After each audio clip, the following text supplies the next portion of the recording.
Hello and welcome everyone. I wanted to dive into this problem called the Luntik and subsequences. In this problem, you're going to be given an array of length n, and as you know, the sum of the array would be the sum of the elements of the array. You are actually going to have to find out a subsequence. That will be called a term called nearly full if that subsequence is gonna have it's gonna have to satisfy a condition. What is that condition? That condition is that the elements in that subsequence itself, um, that subsequence's elements sum would be equal to s minus 1, where s is the total element of the uh, whereas this S is the sum of all of the elements of the array.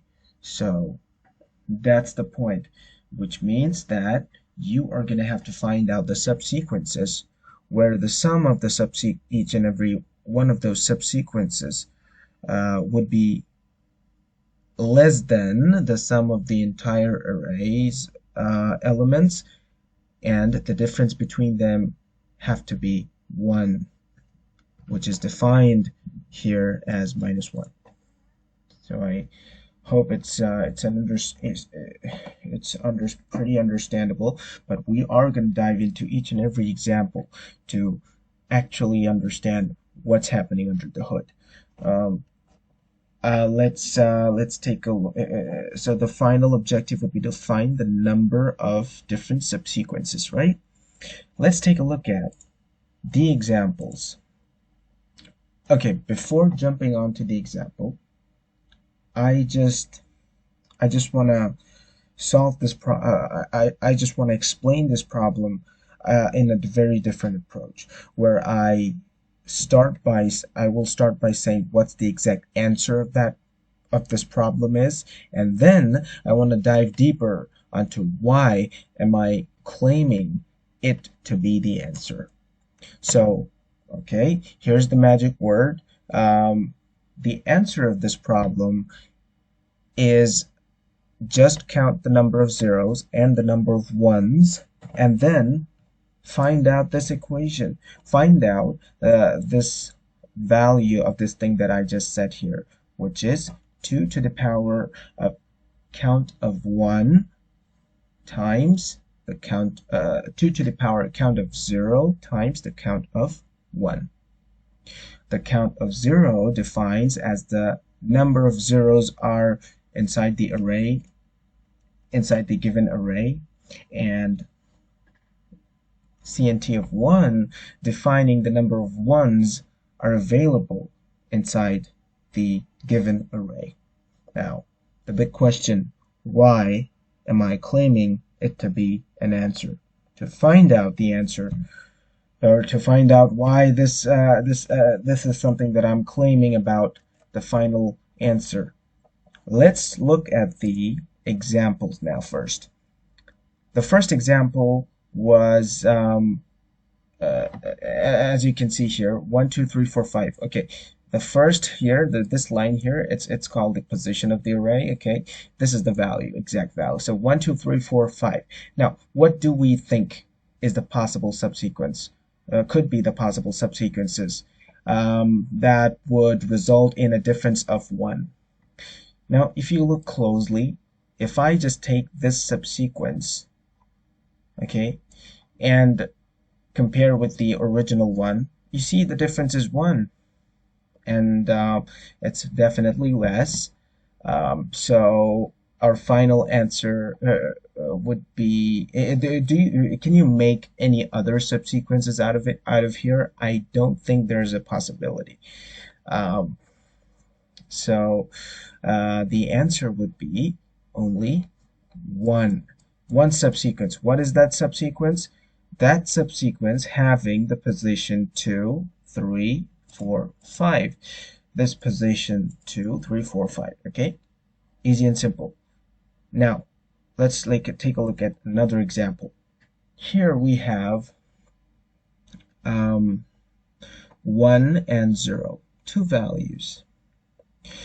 And I'm saying that the answer, you see, the answer of this problem would be 2, which means I can find out two subsequences.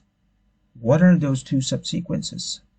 You see, one answer could be 0, only 0 itself, which means the index number 2, and the another answer, or the another subsequence could be an empty set. An empty set can also be a subsequence, right? Of course. But how do I verify that? Let's verify it. Let's just take out the sum of the entire array, which is 1, of course. Now compare with this sum with the subsequences that you are claiming it to be the answer, which is 0 here. Okay, it is less than, and it's and the difference is 1. Okay, and the difference is 1. Simply, you have an empty subsequence. Now, sum of an empty subsequence is also 0, so as you can see, it's the same thing. The difference is 1. Now, can you make another similar subsequence here? No, it's not possible. It is not possible here to make more than two subsequences which would satisfy the condition that I'm here talking about. Now, let's take a look at another example. Here, this is the, we could call it an important example, following fourth and the fifth one. Now, I'm claiming for this array itself, the answer would be 4. I could generate a maximum of 4 number I mean, there are exactly 4 such subsequences that would generate me or give me a sum which would have a difference of 1 compared to the sum of the whole array. Okay, let's take a look at what are those subsequences. Can you figure out? Well, I could say that one of the subsequences can be having the position of 1, 3, and 4. I'm saying 3, 2, 1. This is one subsequence. I could also say, okay, let's just erase this one and take this one and not take this one, which is 1, 3, and 5. Remember, these numbers are position. So 1, 3, and 5. What is in the 1st and 3rd and 5th position? In the 1st position, we've got 3. In the 3rd position, we've got 2. And in the 5th position, I've got 1. So there you go. I have 2 other subsequences like that. And let's take a look at the 3rd subsequences that we can make. Simply the same, just add 0 to it. Okay, one subsequences could be having values 3, 0, and then 2, and then 1, which is 1, 2, 3, 4. And another subsequences can be including 0, of course, 3, 0, 2, and then the last one, which is in the 5th position, which is 1, 2, 3, and 5. So these are the possible 4 subsequences that I can generate. Now move on to the next one. Here I can also generate at max 4 subsequences. What are those subsequences? Can we just derive those subsequences? Well, one of the subsequences probably 1 containing the value 2, and then 0, and then 3, and then 0. Do you see? That could be a subsequence because the difference would be 1. The difference needs to be 1, and they have to be a subsequence here. Now, let's take another example. another subsequence. That's the first one that we figured out. What's the another one? I could take 2, 0, and 3, not take this 0. Okay, that could be one possible subsequence, 1, 3, 4 position. I could also include this 0 and not take this 0, right? That would result in first, fourth, and fifth positions value. Again, simply, the sum and the difference would be 1 compared to the original one. And then finally, I have another way that I can think about, which is by including only 2 and 3. So 2 and 3, they can be called a subsequence, of course, at the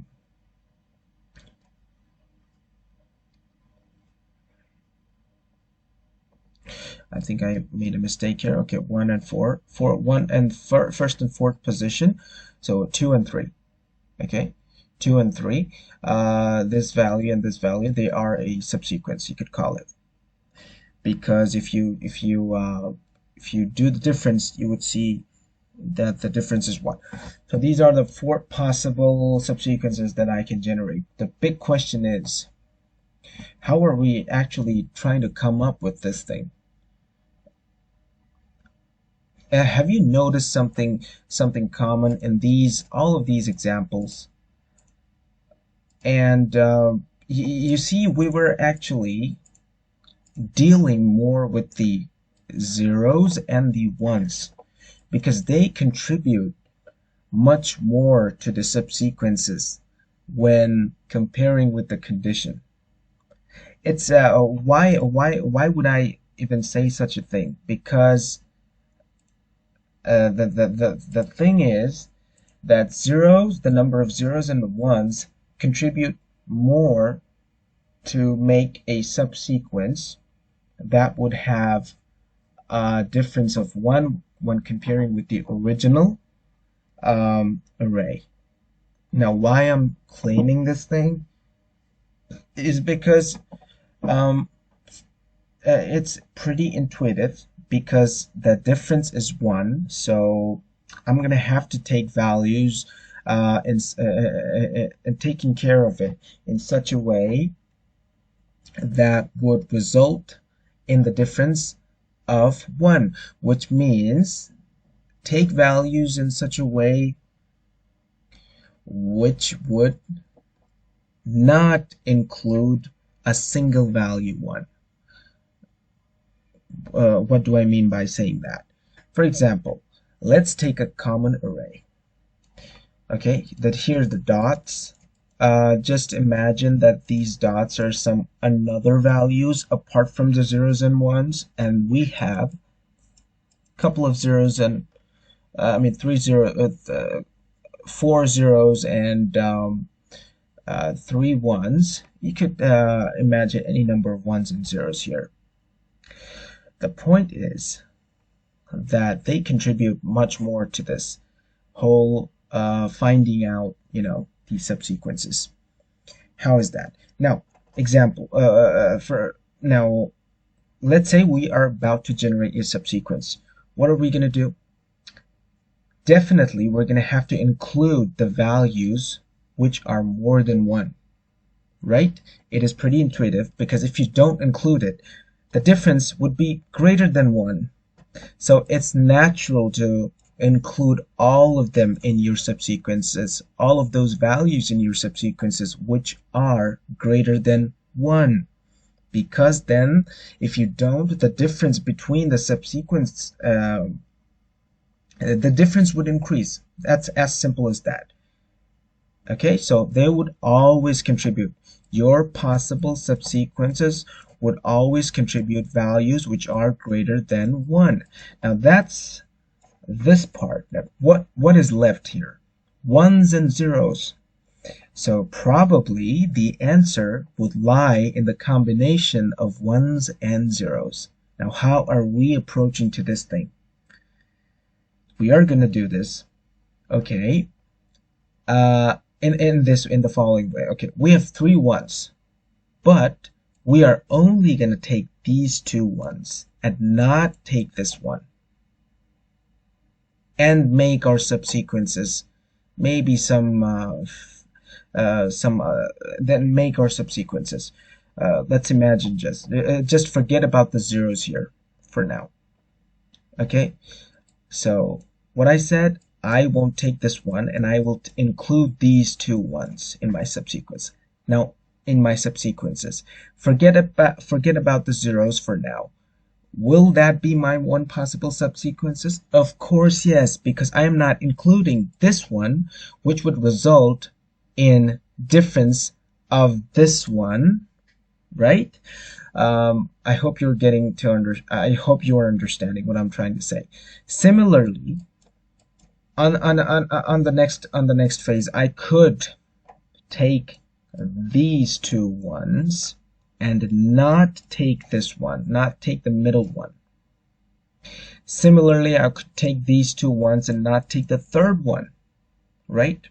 Now, you see, I've talked about different formations here, I've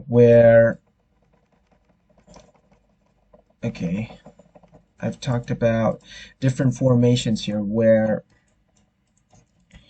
I did not take, in the first one, I did not take these, the first one. In the second formation, I did not take the second one in my subsequences, of course, and in the third one. But let's just, in this case, I just think, okay, I have 3 subsequences, but would that be enough? What if the array contains zeros, right? What if the array contains zeros? What would happen? Then for each and every these type of strings, there could be several other combinations due to this zero, right? Think about it. Let's just focus on one part. Let's say that we are only focusing on this subsequence part, where we're not taking the first one and then we're taking the second and the third one. So what would result, one of the possible subsequences could be, okay, we have a dot dot anything value. We're not taking this one, we're taking these two ones, right? And imagine that, okay, I am not going to take any of these zeros, and these are the values greater than 1. I'm not going to take any of these zeros. This would result in one possible subsequences. I could take another thing where I take all of those zeros. This could be another possible subsequences. And I could make another subsequences like that. 1, 1. Okay, let's just take only these two, right? And so on and so forth. There could be 1, there could be, you know, the first 2 or maybe the last 2 zeros. Only zeros combination, right? Now, you see, for only this part, I am generating tons of those zeros. Zeros formation, which is resulting in giving me possible subsequences. So I would do for this, I would find out for this, I would find out for this, and for this, right? So on and so forth. My question is, can I find out exactly how many using some permutational abilities or combinational abilities, you know? Would I be able to find out the subsequences? The answer is yes, I can find out.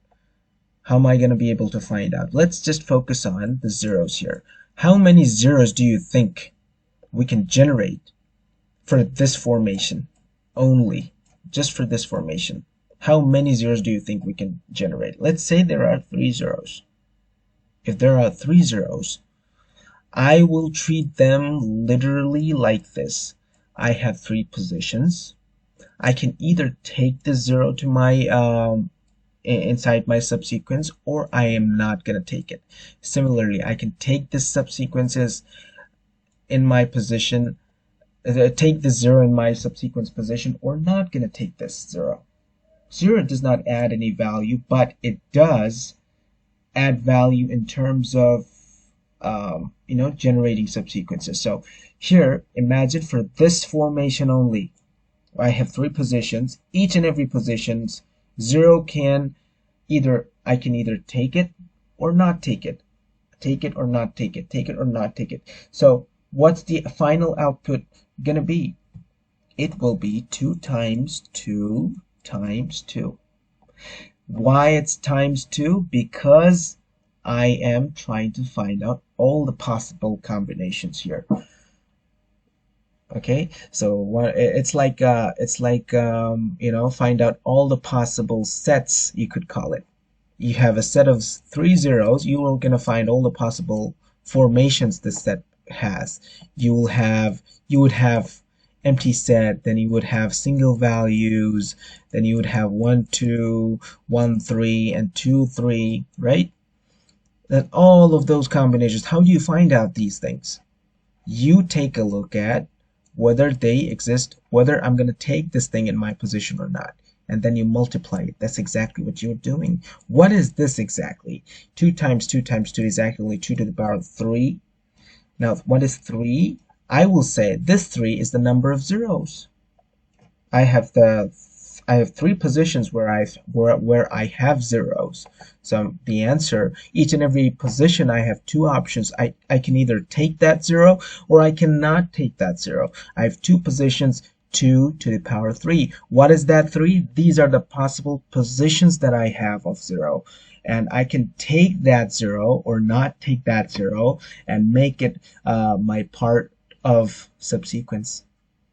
You see, that's how I'm going to find the part of 2 to the power count of 0 that I talked about in the first place here. Now, here I have multiplied with count of 1. What does that mean?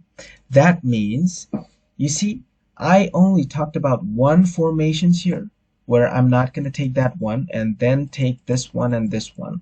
There could be other formations that I've talked about, right? What were those? What if I take this one and not take the middle one, right?